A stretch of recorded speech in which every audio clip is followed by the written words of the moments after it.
សូមគោរពស្វាគមន៍ពុកម៉ែបងប្អូនជាទីគោរពស្រឡាញ់ក្នុងព្រះគុណព្រះអង្គម្ចាស់ព្រះយេស៊ូវគ្រីស្ទកម្មវិធីនៃការសិក្សាព្រះបន្ទូលព្រះអង្គប្រចាំសប្តាហ៍វិលមកជួបពុកម៉ែបងប្អូនសារជាថ្មីម្ដងទៀតតាមពេលវេលានឹងម៉ោងដដែលកម្មវិធីរបស់យើងតែងធ្វើការផ្សាយផ្ទាល់រៀងរាល់ល្ងាចថ្ងៃសុក្រវេលាម៉ោង8យប់ទៅដូច្នេះសូមគោរពអញ្ជើញពុកម៉ែបងប្អូនទាំងអស់គ្នាបានចូលរួមសិក្សាទាំងអស់គ្នាអំពីព្រះបន្ទូលព្រះអង្គបន្តទៀតអញ្ចឹងមុនសិក្សាអំពីព្រះបន្ទូលព្រះអង្គខ្ញុំសូមគោរពអញ្ជើញពុកម៉ែបងប្អូនបានសម្រុំចិត្តនិងអធិដ្ឋានជាមួយខ្ញុំបន្តិចសិនបិតាម្ចាស់សួគ៌ដែលគង់នគរឋានសួគ៌ដ៏ខ្ពស់បំផុតអើយគុណអរគុណទ្រង់ចំពោះពេលវេលាដែលព្រះអង្គផ្ដល់ស្រាប់ឲ្យកូនបានចូលមកដើម្បីរៀនព្រះបន្ទូលព្រះអង្គសូមព្រះអង្គគង់នៅជាមួយកូនផ្ដល់ប្រាជ្ញាដល់កូននិងពុកម៉ែបងប្អូនបានយល់អំពីព្រះបន្ទូលព្រះអង្គជាពិសេសគង់នៅក្នុងមាត់ទូព្រះបង្គំឲ្យទូព្រះបង្គំបាននិយាយអ្វីទៅតាមហត្ថលេខទ្រង់ផងដែរគុណសូមអរគុណទ្រង់គុណស្អិតឋានទូលសូមនឹងថ្វាយសពកិច្ចការនេះក្នុងព្រះនាមព្រះម្ចាស់ព្រះយេស៊ូវគ្រីស្ទអាមែនពុកម៉ែបងប្អូនហើយនៅថ្ងៃនេះយើងនឹងបន្តការសិក្សាព្រះបន្ទូលព្រះអង្គបន្តទៀតថាតើព្រះបន្ទូលព្រះអង្គក្នុងសប្តាហ៍នេះនឹងបង្រៀនយើងនឹងបញ្ចូលយើងយ៉ាងណានៅក្នុងសប្តាហ៍នេះយើងនឹងស្វែងយល់អំពីប្រធានបទមួយដែលស្ដីអំពីទីសម្គាល់ដែលបង្ហាញថាជោគបញ្ចប់ចិត្តមកដល់ហើយយើងនឹងស្វែងយល់អំពីពេលវេលាចុងបញ្ចប់នៃពិភពលោកចិត្តមកដល់យើងនឹងស្វែងយល់អំពីនិមិត្តសញ្ញាក៏ដូចជាបទទំនាយក្នុងព្រះគម្ពីរដានីញ៉ែលហើយឆ្លុះបញ្ចាំងអំពីពេលវេលាបច្ចុប្បន្នយើងនឹងធ្វើការស៊ីជម្រៅចំពោះព្រះបន្ទូលរបស់ទ្រង់ជាមួយគ្នាថាតើព្រះបន្ទូលរបស់ព្រះបានបង្រៀននិងពន្យល់យើងយ៉ាងណាឲ្យយើងទាំងអស់គ្នាបានដឹងអំពីព្រឹត្តិការណ៍និងទីសម្គាល់ដែលនឹងកើតឡើងក្នុងពេលខាងមុខនេះពុកម៉ែបងប្អូនហើយអញ្ចឹងពុកម៉ែបងប្អូនយើងទាំងអស់គ្នាចូលរួមក្នុងការសិក្សាព្រះបន្ទូលព្រះអង្គទាំងអស់គ្នាដើម្បីឲ្យយើងទាំងអស់គ្នាអាចមានពន្លឺក្នុងព្រះបន្ទូលឲ្យយើងអាចត្រៀមខ្លួននិងត្រៀមលក្ខណៈរបស់យើងជាមុនពេលដែលព្រះអង្គយាងមកនៅពេលខាងមុខនេះពុកម៉ែបងប្អូនឥឡូវយើងសម្លឹងទៅមើលបទព្រះគម្ពីរជាមួយគ្នាពុកម៉ែបងប្អូនយើងសម្លឹងទៅមើលព្រះគម្ពីរដានីញ៉ែលជំពូក2នៅក្នុងព្រះគម្ពីរដានីញ៉ែលជំពូក2នេះបានរៀបរាប់អំពីស្ដេចនៃប៊ូខនេសាដែលទ្រង់បានសម្បិតនិមិត្តហើយព្រះអង្គបានផ្លេចយល់សពនោះទៅហើយមានតែដានីញ៉ែលទេដែលអាចបកស្រាយបានដោយសារតែព្រះបានបើកបង្ហាញយល់សពនេះដល់ដានីញ៉ែលតើរឿងក្នុងព្រះគម្ពីរបានរៀបរាប់យ៉ាងណាឥឡូវយើងមើលបន្តិចពុកម៉ែបងប្អូននៅក្នុងព្រះគម្ពីរដានីញ៉ែលជំពូក2សូមកលេចទៅមើលព្រះគម្ពីរដានីញ៉ែលជំពូក2ខ31ដល់ខ35បបិទ្ធប្រកាសណាទ្រង់បានទតឃើញរូបមួយយ៉ាងធំរូបនោះដែលធំសម្បើមហើយភ្លឺយ៉ាងអស្ចារ្យក៏ឈរនៅចំពោះទ្រង់មានភាពគួរស្ញែងខ្លាចឯក្បាលរបស់រូបនោះជាមាសយ៉ាងល្អដើមទ្រូងនឹងដៃជាប្រាក់ពោះនឹងភ្លៅជាលង្ហិនជើងជាដែកហើយប្រអប់ជើងជាដែកលាយនឹងដីឥដ្ឋទ្រង់បានទតឃើញដរាបដល់មានថ្មមួយដាប់ផ្ដាច់ចេញអត់ដៃអ្នកណាធ្វើមកទង្គិចត្រូវរូបនោះត្រង់ប្រអប់ជើងដែលធ្វើពីដែកនិងដីឥដ្ឋក៏បំបាក់បំបែកខ្ទេចខ្ទីទៅរួចទាំងដែកដីឥដ្ឋលង្ហិនប្រាក់ហើយនឹងមាសក៏ត្រូវបែកបាក់ខ្ទេចខ្ទីទាំងអស់ហើយត្រឡប់ដូចជាអង្កាមនៅលានស្រូវខែប្រាំងរួចខ្យល់បក់ផាត់យកទៅបាត់ឥតដែលឃើញផងណារបស់រូបនោះទៀតឡើយឯថ្មដែលទង្គិចនឹងរូបនោះក៏ត្រឡប់ទៅជាភ្នំយ៉ាងធំនៅពេញផែនដីទាំងដំមូលពុកម៉ែបងប្អូនហើយនេះគឺជាសុបិននិមិត្តមួយដែលបានបង្ហាញយើងអំពីព្រឹត្តិការណ៍ដែលនឹងកើតឡើងនៅពេលខាងមុខជាសុបិននិមិត្តមួយដែលព្រះបានបើកបង្ហាញដល់ស្ដេចនៃប៊ូខនេសាឲ្យបានដឹងអំពីហេតុការណ៍ដែលត្រូវកើតឡើងពុកម៉ែបងប្អូនអញ្ចឹងតើសុបិននិមិត្តនោះមានអត្ថន័យយ៉ាងណាពុកម៉ែបងប្អូនតើសុបិននិមិត្តនោះមានអត្ថន័យយ៉ាងណាក្នុងព្រះគម្ពីរបានរៀបរាប់ថារូបសំណាកមួយយ៉ាងធំដែលមានក្បាលមាសដើមទ្រូងជាប្រាក់ពោះនឹងផ្លូវជាលង្ហិនជើងជាដែកហើយប្រអប់ជើងជាដែកលាយដីឥដ្ឋហើយមានដុំថ្មមួយមកប៉ះប្រអប់ជើងធ្វើឲ្យរូបនោះរលាយคล้ายទៅជាផង់ហើយដុំថ្មនោះនឹងคล้ายទៅជានគរមួយយ៉ាងធំអត្ថន័យនៃបទទំនាយនេះគឺបានបង្ហាញអំពីប្រវត្តិសាស្ត្របងប្អូនហើយនៅពេលដែលយើងរៀនព្រះគម្ពីរបើសិនជាយើងមិនបានសម្លឹងមើលទៅប្រវត្តិសាស្ត្រយើងច្បាស់ជាមិនបានយល់អំពីព្រះបន្ទូលរបស់ព្រះទេដូច្នេះតោងជាប់យើងមើលប្រវត្តិសាស្ត្របងប្អូនតើប្រវត្តិសាស្ត្របានបង្រៀនយើងយ៉ាងណាប្រវត្តិសាស្ត្របានបង្ហាញយើងអ្វីខ្លះបងប្អូនអត្ថន័យលោកដានីញ៉ែលប្រាប់ថាក្បាលមាសនោះគឺជាតំណាងឲ្យចក្រភពបាប៊ីឡូនតំណាងឲ្យស្ដេចនេប៊ូនីខនេសានោះឯងដែលតំណាងឲ្យមាសបើនៅខ្ពស់ល្អធំបំផុតហើយដើមទ្រូងប្រាក់ដានីញ៉ែលបានប្រាប់ថានឹងមាននគរមួយកើតឡើងគឺជានគរមេឌូពឺស៊ីណាចក្រភពពឺស៊ីយើងបច្ចុប្បន្នថាបាប៊ីឡូនគឺនៅអ៊ីរ៉ាក់ហើយមេឌូពឺស៊ីនៅអ៊ីរ៉ង់បាទនៅអ៊ីរ៉ង់អតីតប្រទេសអ៊ីរ៉ង់ណាបងប្អូនហើយក្រោយពីប្រាក់ទៅមានលង្ហិនហ្នឹងគឺជាចក្រភពក្រិចបងប្អូនចក្រភពក្រិចហើយក្រោយពីក្រិចដួលរលំទៅដែកគឺតំណាងឲ្យចក្រភពរ៉ូមបងប្អូនហើយក្រោយពីចក្រភពរ៉ូមបាន ក៏បានន័យថាបែកបាក់ផ្ទៃក្នុងខ្លួនឯងបង្កើតទៅជាអាណាចក្រ10បងប្អូនអាណាចក្រ10ទៀតអញ្ចឹងព្រះគម្ពីរបានបង្ហាញយើងអំពីប្រវត្តិសាស្ត្រអំពីរឿងដែលកើតឡើងបងប្អូនអំពីរឿងដែលកើតឡើងអញ្ចឹងព្រះគម្ពីរប្រាប់ថាបាប៊ីឡូនគឺក្បាលមាសនឹងឯងដែលចាប់ផ្ដើមនៅក្នុងឆ្នាំ605ដល់ឆ្នាំ539មុនគ្រិស្តសករាជហើយក្រោយពីបាប៊ីឡូនដួលរលំនឹងមានចក្រភពមេឌូពឺស៊ីកើតឡើងនៅឆ្នាំ539រហូតដល់ឆ្នាំ331ហើយក្រោយពីមេឌូពឺស៊ីនឹងដួលរលំទៅចក្រភពក្រិចដែលកើតឡើងនៅឆ្នាំ331បន្តរហូតដល់ឆ្នាំ168មុនគ្រិស្តសករាជហើយក្រោយពីក្រិចនឹងដួលរលំនៅឆ្នាំ168មុនគ្រិស្តសករាជរ៉ូមចាប់ផ្ដើមមានអំណាចនៅឆ្នាំ168រហូតដល់ឆ្នាំ476ទើបចក្រភពរ៉ូមបានបែកទៅជាអាណាចក្រតូចៗ10ទៀតពុកម៉ែបងប្អូនដែលយើងឃើញនៅក្នុងព្រះគម្ពីរអញ្ចឹងនេះគឺជាប្រវត្តិសាស្ត្រដែលត្រូវកើតឡើងបងប្អូនអ្វីដែលរឿងដែលត្រូវកើតឡើងអ្វីដែលបានកើតឡើងនៅក្នុងទំនាយនៅក្នុងបទព្រះគម្ពីរដែលលោកដានីយ៉ែលបានទូទាយលោកដានីយ៉ែលបានបកស្រាយពន្យល់ទៅដល់ស្ដេចបាប៊ីឡូនអំពីរឿងហេតុភេទដែលត្រូវកើតឡើងអញ្ចឹងពុកម៉ែបងប្អូនរឿងទាំងអស់ហ្នឹងគឺជាសញ្ញាដែលបង្ហាញយើងរហូតដល់ពេលបច្ចុប្បន្នរឿងហ្នឹងនៅតែបង្រៀនដល់យើងទាំងគ្នាឲ្យយើងយល់អំពីបទទំនាយដែលត្រូវកើតឡើងរឿងធ្វើឲ្យយើងទាំងគ្នានៅតែបន្តថាព្រះគម្ពីរនៅតែមានសុពលភាពហើយបងប្អូនហើយបទទំនាយកណ្ដាលនៅពេលដែលយើងសិក្សាបទទំនាយគឺធ្វើឲ្យយើងទាំងគ្នាមានអារម្មណ៍ល្អក្នុងព្រះគម្ពីរពីព្រោះយើងកាន់តែជឿទុកចិត្តព្រះគម្ពីរយើងកាន់តែជឿថាព្រះគម្ពីរគឺជាព្រះបន្ទូលរបស់ព្រះឥឡូវយើងមើលបន្តទៀតបងប្អូនយើងបន្តទៅក្នុងព្រះគម្ពីរបន្តទៀតយើងបន្តនៅក្នុងព្រះគម្ពីរនៅក្នុង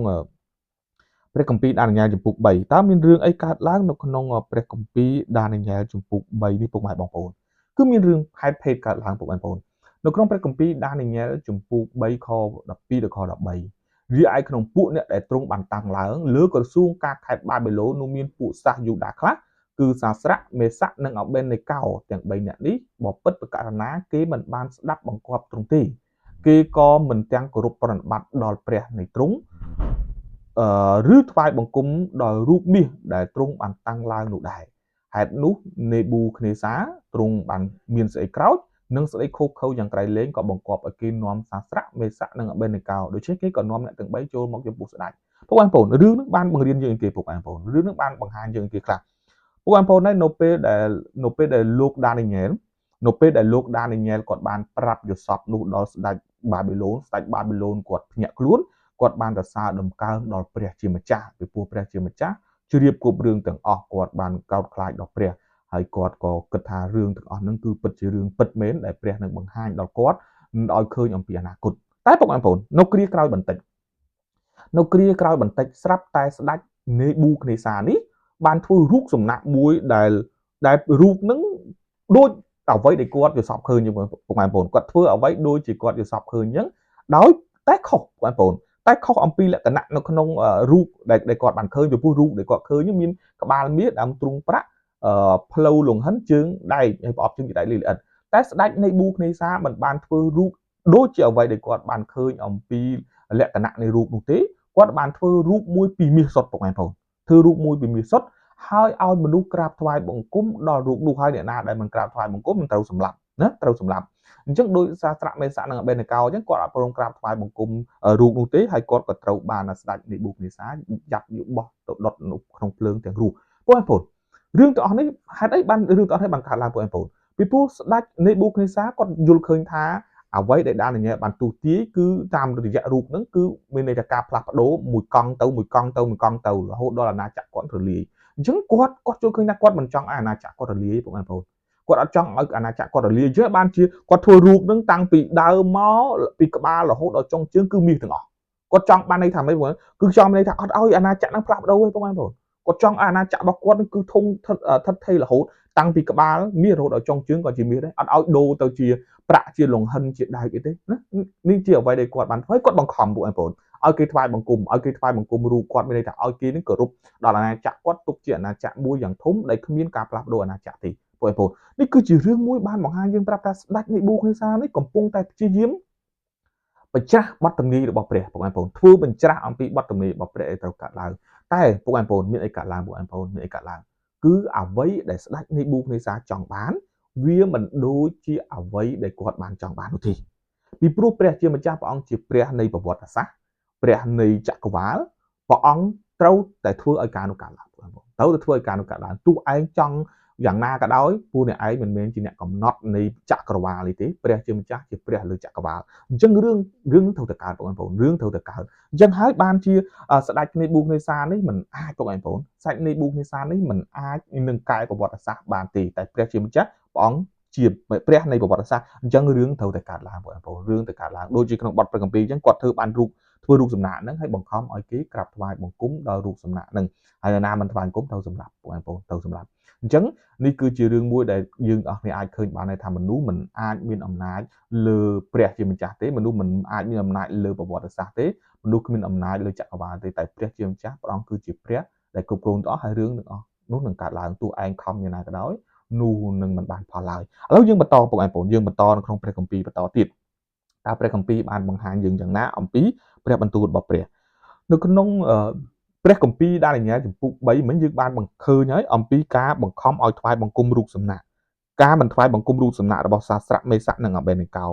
ឡូវនេះយើងឃើញរូបភាពដូចគ្នាបងប្អូនអំពីគ្រាចុងក្រោយអំពីការថ្វាយបង្គំសត្វសាហាវបងប្អូននេះនៅគ្រាចុងក្រោយក្នុងព្រះគម្ពីរវិវរណៈចំពុក13ខ11ដល់ខ17ខ្ញុំក៏ឃើញសត្វសាហាវមួយទៀតឡើងចេញពីដីមកវាមានស្នែងពីរដូចជាកូនជៀមតែពោលពាក្យដូចជានាគវិញក៏ប្រព្រឹត្តដោយនៅគ្រប់ទាំងអំណាចរបស់សត្វទី1នៅមុខនាគនោះទាំងបណ្ដាលឲ្យផែនដីនិងអស់អ្នកដែលនៅផែនដីបានក្រាបថ្វាយបង្គំដល់សត្វទី1ដែលមានរបួសដល់ស្លាប់នោះតែបានសះជាវិញនោះផងវាក៏ធ្វើទីសម្គាល់យ៉ាងធំដល់ម្លេះបានជាធ្វើឲ្យធ្លាក់ទាំងភ្លើងពីលើមេឃមកលើផែនដីនៅមុខមនុស្សលោកផងវាបញ្ឆេះពួកមនុស្សនៅផែនដី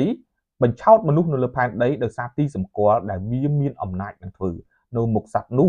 ក៏ប្រាប់ដល់ពួកអ្នកនៅផែនដីឲ្យធ្វើរូបសត្វនោះដែលត្រូវរបួសនឹងដាវតែបានរស់វិញដែរក៏មានអំណាចបានប្រគល់ឲ្យវានឹងធ្វើឲ្យរូបសត្វនោះមានខ្យល់ដង្ហើមដើម្បីឲ្យបានចេះនិយាយហើយអំណាចនឹងធ្វើឲ្យពួកអ្នកដែលមិនព្រមក្រាបថ្វាយបង្គំរូបសត្វនោះត្រូវស្លាប់ផងវាក៏បង្ខំមនុស្សទាំងអស់ទាំងធំទាំងតូចទាំងមានទាំងក្រហើយទាំងអ្នកជានឹងបាវគេឲ្យទទួលទីសម្គាល់នៅដៃស្ដាំឬនៅថ្ងាសគេរៀងខ្លួន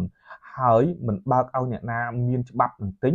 ឬលក់អ្វីបានឡើយលើកលែងតែអ្នកនោះមានទីសម្គាល់នោះចេញគឺជាឈ្មោះរបស់សត្វនោះឬជាលេខរបស់វាបងប្អូនឬលេខឈ្មោះរបស់វាបងប្អូនហើយយើងឃើញអំពីរឿងនេះនៅក្នុងព្រះគម្ពីរវិវរណៈ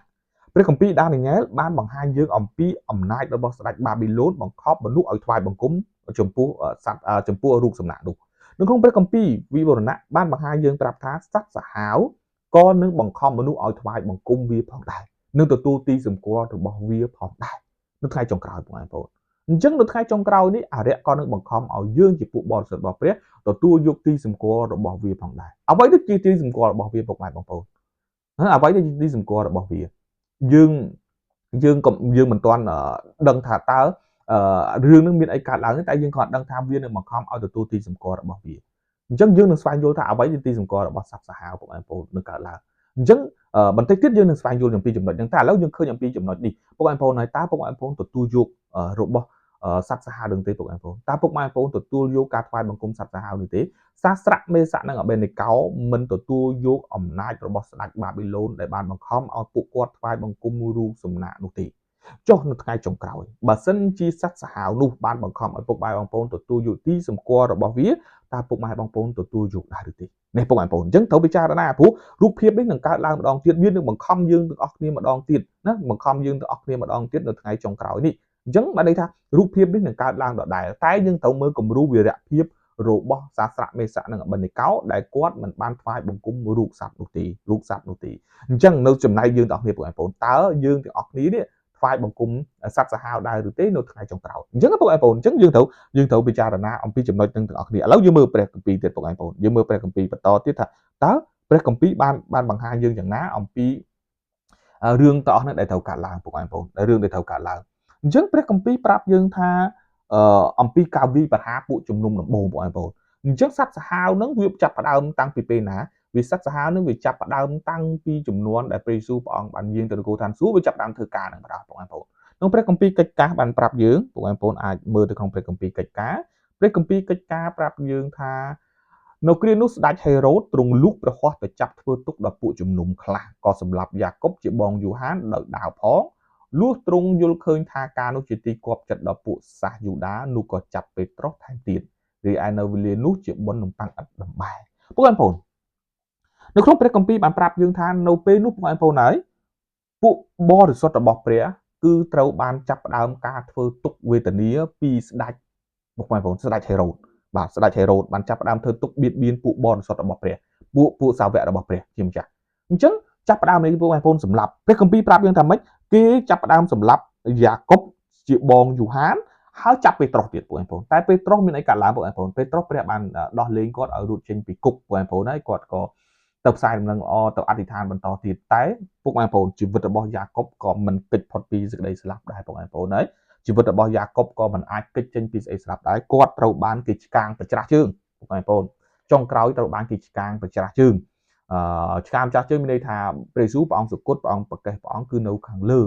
តែពេត្រុសត្រូវបានគេឆ្កាងហើយគេដាក់ក្បាលគាត់ចុះក្រោមវិញណាគឺប្រច្រាស់ពីព្រះយេស៊ូវវិញអញ្ចឹងបងប្អូនហើយនេះគឺជាការធ្វើទុកចាប់ផ្ដើមការធ្វើទុកបៀតបៀនដល់ពួកជំនុំដំបងបងប្អូនហើយផ្សត្វសាហាវចាប់ផ្ដើមធ្វើទុកបៀតបៀនដល់ពួកជំនុំបងប្អូនខ្ញុំសូមបញ្ជាក់តិចសត្វសាហាវក្នុងព្រះគម្ពីរមិនមែនសំដៅលើសត្វសាហាវមែនទេដែលនៃត្រង់ទេគឺសំដៅលើអំណាចដែលធ្វើទុកដែលប្រឆាំងដែលបៀតបៀនចំពោះពួកបរិសុទ្ធទាំងឯងបងប្អូនអញ្ចឹងពួកបរិសុទ្ធពួករាជរបស់ព្រះពួកសាវករបស់ព្រះគឺត្រូវបានទទួលការបៀតបៀនត្រូវបានទទួលការសម្លាប់ជាច្រើនសាវករបស់ព្រះយេស៊ូវទាំង12នាក់ត្រូវបានគេសម្លាប់ទាំងអស់បងប្អូនសំទោសសាវកទាំង12ត្រូវបានគេសម្លាប់11នាក់នៅតែម្នាក់ឯងបងប្អូននៅតែម្នាក់គឺណាគេគឺយូហានមិនត្រូវបានគេសម្លាប់ទេតែគេនិរទេសគាត់ទៅកោះប៉ាត់មុខបងប្អូនហើយគាត់បានទៅសេព្រះគម្ពីរវិវរណៈដែលព្រះបានបើកបង្ហាញដល់គាត់អស់គ្នាដែលយើងអត់ឃើញក្នុងព្រះគម្ពីរចុងក្រោយអញ្ចឹងសាវកផ្សេងត្រូវបានស្លាប់ហើយបងប្អូនពួកចក្រភពបាប៊ីឡូចក្រភពរ៉ូមធ្វើជាយាមធ្វើទុកបៀតបៀនទី1យើងទទួលបានការធ្វើទុកបៀតបៀនពីពួកហេប្រឺបងប្អូនពីពួកយូដាពីពួកយូដាគេអត់ចង់ឲ្យគ្រិស្តសាសនារីកចម្រើនទេពីពួកកាលណាគ្រិស្តសាសនារីកចម្រើនវាប៉ះពាល់ទៅដល់ព្រះវិហាររបស់គេនឹងអត់មានមនុស្សទៅបងប្អូនមិនត្រឹមតែប៉ុណ្ណោះគឺចក្រភពរ៉ូមក៏មិនចង់ឲ្យគ្រិស្តសាសនារីកចម្រើនដែរនៅក្នុងពេលហ្នឹងដោយសារតែចក្រភពរ៉ូមយល់មានព្រះគេដែរកាលណាតែគ្រិស្តសាសនារីកចម្រើនពួកមនុស្សទាំងអស់នោះឈប់ទៅព្រះវិហាររបស់គេហើយអញ្ចឹងវាបញ្ហាប្រឈមរបស់គេអញ្ចឹងហើយបានជាពុកឯងបងអញ្ចឹងហើយបានជាមានការធ្វើទុកបៀតបៀននឹងជាច្រើនដល់រាជរបស់ព្រះរហូតដល់ឆ្នាំ321ក្រោយមកស្ដេចកុងស្អនទីនចាប់ដើមឡើងកាន់អំណាចស្ដេចកុងស្អនទីនចាប់ផ្ដើមយកគ្រឹះសាសនាដាក់ជាសាសនារបស់រដ្ឋវិញម្ដងឈប់សម្លាប់ហើយតែបកុលសិទ្ធិនឹងដល់ព្រះវិហារកាតូលិកនៅឯទីក្រុងរ៉ូមឲ្យធ្វើជាអធិបតីនៃព្រះវិហារទាំងអស់ហើយនៅពេលនោះផងដែរដែលព្រះវិហារកាតូលិកចាប់ផ្ដើមបញ្ចូលគ្នារវាងពុកឯងបងរវាងវប្បធម៌ប្រពៃណីជំនឿរបស់អ្នកដែលមិនជឿចាំបាច់ចូលគ្នាជាមួយព្រះគម្ពីរដែលយើងអាចឃើញបានទេពុកឯងបងនៅក្នុងព្រះវិហារកាតូលិកដែលពួកគេកំពុងតែអនុវត្តបច្ចុប្បន្ននេះគឺកំពុងតែធ្វើសមារណកម្មរវាងវប្បធម៌ប្រពៃណីការបង្រៀនរបស់មនុស្សចូលជាមួយនឹងចូលជាមួយព្រះគម្ពីរតែអ្វីដែលយើងជាគ្រីស្ទានយើងជាប្រូតេស្តង់គឺយើងអត់គ្រប់គ្រងទេយើងជឿព្រះយើងធ្វើអ្វីតាមតែព្រះគម្ពីរបានបង្រៀនតែប៉ុណ្ណោះអញ្ចឹងអ្វីដែលផ្ទុយនឹងព្រះគម្ពីរអ្វីដែលគ្មានការណែនាំព្រះគម្ពីរយើងមិនអាចលោកឡំទេព្រោះព្រះជាទី1ព្រះគឺធំម្ដងព្រះមិនអាចយកអ្វីមកលោកឡំបានទេតែព្រះវិហារកាតូលិកព្យាយាមបងប្អូនព្យាយាមរហូតដល់ឆ្នាំ423មានអំណាចស្ដេចប៉ាបនៅឯវ៉ាទីកង់នៅឯទីក្រុងរ៉ូមផ្លាស់ប្ដូរថ្ងៃបូជិរបស់ព្រះពីថ្ងៃទី7ទៅថ្ងៃអាទិត្យហើយរហូតដល់ឆ្នាំ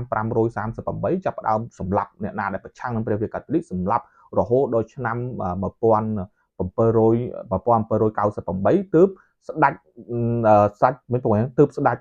ប៉ាបនោះត្រូវបានរំលាយដោយសារតែណាប៉ូលេអុងពីព្រោះស្ដេចប៉ាបនៅឯវ៉ាទីកង់ហ្នឹងព្យាយាមប្រឆាំងណាប៉ូលេអុងមិនឲ្យណាប៉ូលេអុងធ្វើអធិរាជចឹងហើយណាប៉ូលេអុងត្រូវបានកំទេចស្ដេចប៉ាបអញ្ចឹងបានព្រះគម្ពីរថាសត្វសាវត្រូវរបួសដល់ស្លាប់តែមិនស្លាប់ទេវាបានដឹងខ្លួនវិញអញ្ចឹងព្រះគម្ពីរថាវារបួសដល់ស្លាប់ហើយតែវាមិនស្លាប់ទេវាបែររស់វិញនៅពេលណាបងប្អូនស្ដេចប៉ាបហ្នឹងត្រូវបានអាលាយហើយនៅឆ្នាំ1798តែនៅក្នុងឆ្នាំ1927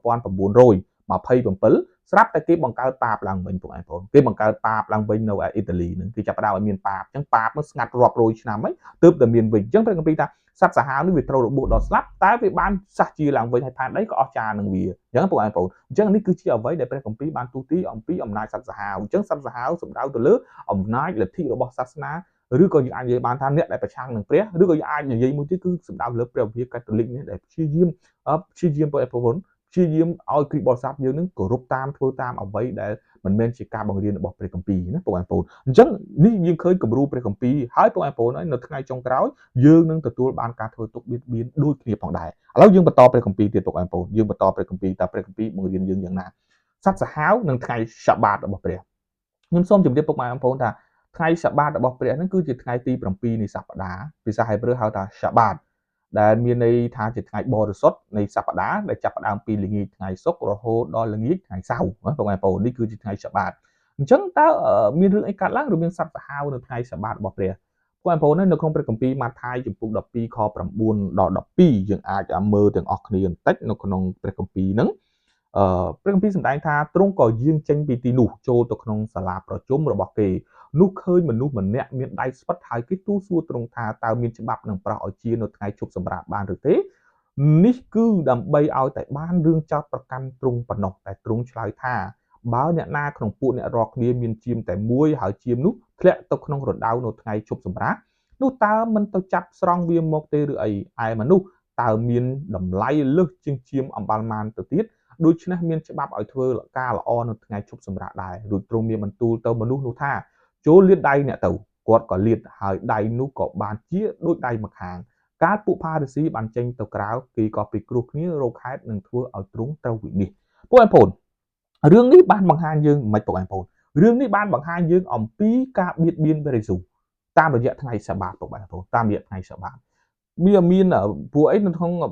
ច្បាប់របស់ពួកយូដាពួកបងប្អូនគេបានបន្ថែមច្បាប់អំពីថ្ងៃសាបាតហ្នឹងគឺតឹងរឹងណាស់សូម្បីតែស្ដោះទឹកមាត់មិនបានគេថាស្ដោះទឹកមាត់ហ្នឹងបើស្ដោះចំផ្កាចំស្មៅគេថាដូចស្រោចថ្នាំអញ្ចឹងហើយថ្ងៃបោះសុនគឺគេមិនអោយដើរទេបងប្អូនគេអត់អោយដើរហើយក្នុងកប៉ាវរបស់គេហ្នឹងក៏គេមិនអោយដាក់អីដែរគេថាបើដាក់អីហ្នឹងដូចជាធ្វើការថ្ងៃបោះសុនអញ្ចឹងបានតែដាក់ហ្នឹងមានរែកពុនហ្នឹងបងប្អូនអញ្ចឹងគេព្យាយាមយកច្បាប់របស់ព្រះហ្នឹងបន្ថែមលើច្បាប់របស់ព្រះបងប្អូនព្រះដាក់ឲ្យតែមួយតែថែមលើច្បាប់ព្រះដល់10 20 30ពីលើទៀតអញ្ចឹងណាបងប្អូនអញ្ចឹងបងប្អូនហើយគេនៅពេលដែលគេឃើញអំពីមនុស្សមិនរក្សាព្រះយេស៊ូវមិនបានធ្វើតាមច្បាប់របស់គេចង់សម្លាប់ព្រះយេស៊ូវឃើញទេគេចង់សម្លាប់ព្រះយេស៊ូវអំពីថ្ងៃសាបាតអញ្ចឹងបងប្អូនរឿងរបស់ព្រះយេស៊ូវនឹងមិនខុសអំពីនៅថ្ងៃចុងក្រោយនៅថ្ងៃចុងក្រោយទេបងប្អូននៅក្នុងថ្ងៃចុងក្រោយសត្វសាហាវនឹងព្យាយាមសម្លាប់ព្យាយាមធ្វើទុកទោសយកលេសថ្ងៃសាបាតនេះដើម្បីសម្លាប់យើងផងដែរណាសម្លាប់យើងផងដែរអស់អ្នកណារក្សាថ្ងៃសាបាតរបស់ព្រះ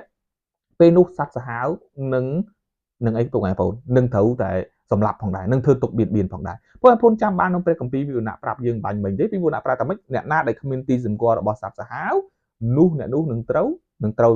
ូវគ្មានសិទ្ធិលក់ដូរទិញដូរឬគ្មានសិទ្ធិអីទេពួកគេនឹងទទួលរងការបៀតបៀនអញ្ចឹងបងប្អូនការរក្សាថ្ងៃសាបាតរបស់ព្រះក៏នឹងទទួលរងការបៀតបៀនដូចជាព្រះយេស៊ូវដែរព្រះយេស៊ូវបានរក្សាថ្ងៃសាបាតហើយពួកគេយកលេសថ្ងៃសាបាតនេះដើម្បីបៀតបៀនដល់ព្រះយេស៊ូវអញ្ចឹងនៅថ្ងៃចុងក្រោយយើងទាំងអស់គ្នានឹងទទួលបានការបៀតបៀនផងដែរអំពីការដែលមិនរក្សាថ្ងៃសាបាតនេះក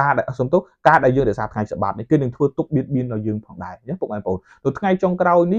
ះគេនឹងបង្កើតច្បាប់អំពីការថ្វាយបង្គំព្រះថ្ងៃអាទិត្យដាក់ជាសកលហើយពួកគេនឹងមិនបង្ខំឲ្យយើងទៅថ្វាយបង្គំព្រះថ្ងៃអាទិត្យដូចជាពួកគេផងដែរនេះគឺជាច្បាប់នេះជារឿងដែលត្រូវកើតឡើងនៅក្នុងព្រះគម្ពីរតែព្រះគម្ពីរប្រាប់ថាម៉េចពុកបងប្អូនហើយយើងទាំងអស់នេះដឹងហើយអានហើយឮហើយនៅក្នុងព្រះគម្ពីរយើងត្រូវប្រយ័ត្នអញ្ចឹងយើងដឹងថាទីសម្គាល់របស់សត្វសាហាវគឺអីគេពុកបងប្អូនយើងដឹងថាត្រារបស់ព្រះជាអ្វីត្រារបស់ព្រះគឺជាថ្ងៃទី7នៃសប្តាហ៍ត្រារបស់ព្រះបញ្ជាក់អំពីការផ្ដល់អភ័យឯកសិទ្ធិទៅព្រះជាម្ចាស់ដែលព្រះអង្គជាព្រះដែលបានបង្កើតគ្រប់របស់ទាំងអស់ណាគ្រប់របស់ទាំងអស់សម្រាប់យើងទាំងអស់គ្នាអញ្ចឹងហើយត្រារបស់ព្រះគឺជាថ្ងៃទី7នៃសប្តាហ៍ហើយថ្ងៃទីសម្គាល់របស់សត្វសាហាវគឺជាអីបងប្អូនតើទីសម្គាល់របស់សត្វសាហាវគឺជាអីគេណាទីសម្គាល់របស់សត្វសាហាវគឺជាអីទីសម្គាល់របស់សត្វសាហាវគឺមិនមែនជាថ្ងៃបរិសុទ្ធរបស់ព្រះត្រារបស់ព្រះជាថ្ងៃទី7ចុះទីសម្គាល់របស់សត្វសាហាវគឺអីគឺមិនមែនថ្ងៃទី7អាហ្នឹងជាសញ្ញាសម្គាល់របស់សត្វសាហាវបងប្អូនជាសញ្ញាសម្គាល់របស់សត្វសាហាវអញ្ចឹងពុកម៉ែបងប្អូនយើងទាំងអស់គ្នាយើងរៀនព្រះគម្ពីរយើងត្រូវស្វែងយល់អញ្ចឹងពុកបងប្អូនហើយយើងត្រូវស្វែងយល់អញ្ចឹងនេះហើយពុកបងប្អូនយើងត្រូវប្រយ័ត្នសត្វសាហាវនឹងបង្ខំយើងទាំងអស់គ្នាឲ្យថ្វាយបង្គំវាឲ្យទទួលទីសម្គាល់របស់វាដូចជាវាបានបង្ខំសាស្ត្រមេស័កនិងអបេនេកោឲ្យទទួលការថ្វាយបង្គំរូបនោះផងដែរអញ្ចឹងពុកបងប្អូនហើយនេះគឺជាអ្វីដែលត្រូវកើតឡើងនៅក្នុងព្រះគម្ពីរនៅក្នុងពេលខាងមុខឥឡូវយើងបន្តព្រះគម្ពីរទៀតពុកបងប្អូនយើងបន្តព្រះគម្ពីរបន្តិចទៀតថាតើព្រះគម្ពីរនឹងបានបង្ហាញយើងយ៉ាងណាយើងត្រូវធ្វើយ៉ាងម៉េចពុកបងប្អូនហើយនៅពេលដែលយើងទទួលការបៀតបៀនត្រូវទទួលបានការប៉ុនប៉ងសម្រាប់យើងនៅក្នុងគ្រាចុងក្រោយ